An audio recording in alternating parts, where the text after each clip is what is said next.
गया है, कहाँ सोच रहा है? 5G हाँ, हाँ। टेस्टिंग से कोरोना वायरस फैल रहा है और लोग जी। मर रहे हैं, साँस नहीं ले हुँ, पा रहे हैं, तो ये कोरोना-वोरोना नहीं है, 5G टेस्टिंग बंद करना चाहिए। और ये हुँ, चाचा-मामा जो व फैमिली ग्रुप होता है उसमें ये वायरल मैसेज भी हुँ, घूम हुँ। रहा है। मैं हाँ। चाहूँगा कि आज सेशन में जो दर्शक जुड़ रहे हैं, आप पूरा क्लियर कर दीजिए सर कि क्या स्थिति है? क्या वाक़ई ऐसी स्थिति है कि वेव जो होता है 5G टेस्टिंग से ये जो रेडिएशन है, वो उससे वायरस एक दूसरे जगह से फैलता है? ये क्या सच्चाई है क्या? देखिए सर, कोरोना टेस्ट जो कोरोना के बढ़ती रफ्तार की जो बात कर रहे हैं, तो लोगों के अंदर एक भ्रम ये ज़रूर है कि जो पिछले साल कोरोना आया था और इस साल के कोरोना में, तो वो लोग जो इस 5G को ज़िम्मेदार ठहरा रहे हैं, तो उनके इस ज़िम्मेदार ठहराने में एक ही ठोस लॉजिक उनका है कि इस बार जो डेथ रेट है वो ज़्यादा बढ़ा है, कोरोना इस बार ज़्यादा खतरनाक है। तो इनको कोई बहाना नहीं मिल रहा था, तो इन्होंने ठहरा दिया कोरोना को इसको 5G को ही। जबकि 5G टेक्नोलॉजी को अगर आप देखेंगे तो गवर्नमेंट ने कहा है कि 2 महीने का टाइम दिया है इंडिया गवर्नमेंट ने कि भारत की कंपनियों को कि आप अपने ज़रूरी इक्विपमेंट खरीद लो। इसमें रिलायंस है, टाटा है, भारतीय एयरटेल है, जितने ये लोग हैं इन लोगों को टाइम दिया गया है।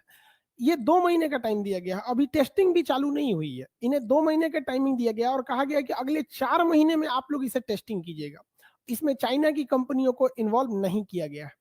अब क्या है कि चाइना जो है ना वो बड़ा बेहतरीन ढंग से किसी चीज़ को मैनेज करता है। वहाँ फ़ेसबुक कंट्रोल में है, व्हाट्सएप कंट्रोल में है, सब कुछ उसके कंट्रोल में है। हमारे यहाँ कंट्रोल में नहीं।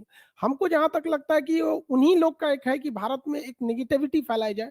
पहले एक दौर था सब लोग कहते थे हमें 5G चाहिए। आज जब चाइना की कंपनी जिसमें हुआवे है और जेट्टी है, ये जब बाहर हुई है, तो वहाँ की जो आईटी सेल है, हर देश का अपना होता है, तो वो इधर फैलाया गया है।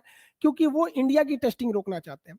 5G टेस्टिंग से कोरोना को दूर-दूर तक कोई लेना नहीं दे। हाँ, ये ज़रूर है कि 5G टेक्नोलॉजी की जो रेडिएशन होती है, वो आम रेडिएशन की तुलना में थोड़ा ज़्यादा होती है। उससे थोड़ी हानिकारक किरणें निकलती हैं, लेकिन वो जानलेवा साबित हो जाएगी, इस बात की एकदम ये तो एकदम सिरे से गलत बात है। ऐसा नहीं है, हमको जहाँ तक लगता है कि हम लोगों ने अगर ये जो अफ़वाह उड़ा है, बस इंडिया गवर्नमेंट कह दे कि हम चाइना की हुआवी कंपनी और चाइना की जेट्टी कंपनी को परमिशन दे देते हैं। देखिए, धीरे-धीरे ये अफ़वाह अपने से खत्म हो जाएगा। ये लोगों को समझना चाहिए कि ये चाइनीज़ साइबर जो है बैठे हैं लोग, ये वो लोग भारत में इस तरह की एक नैरेटिव सेट कर रहे हैं कि वो लोग फेंका गए हैं बाहर मार्केट से, तो हल्ला कर दो कि पूरे भारत की जनसंख्या 5G का विरोध करने लगे। ऐसा कोई लेना-देना नहीं है, कोरोना को इससे कोई आप मतलब कह नहीं है। रहे हैं कि चाइना एक तो पहले कोरोना वायरस भेजता है, फिर अफ़वाह भी हाँ। भेज रहा है।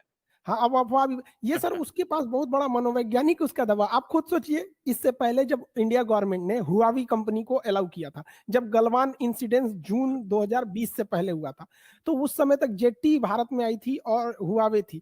कोई नहीं आवाज़ उठाया कि कोरोना जो है वो 5G से फैल रहा है, नहीं फैल रहा है।